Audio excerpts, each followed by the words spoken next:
এক কঠিন সময় আসবে, সেটা হচ্ছে হাসরের ময়দান। সেখানে কিন্তু আপনি কাউকে চিনবেন না, একমাত্র চিনবেন আমার প্রিয় নবীজিকে। আপনি কিন্তু আমার প্রিয় নবীজিকে 3 জায়গায় পাবেন। প্রথম জায়গায় হচ্ছে যখন আপনাকে ফেরেশতারা আপনার পাপ সম্পর্কে যখন মাপ দেওয়া হবে, সেই মিজানের পাল্লায় আপনাকে তোলা হবে। আর আপনি যদি গুনাহগার হন, সেই পাল্লা কিন্তু ভারী হবে।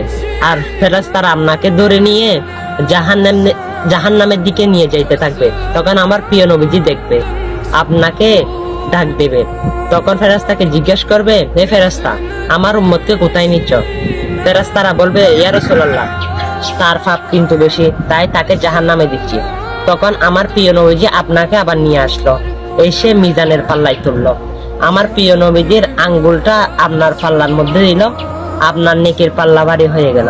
হ্যাঁ,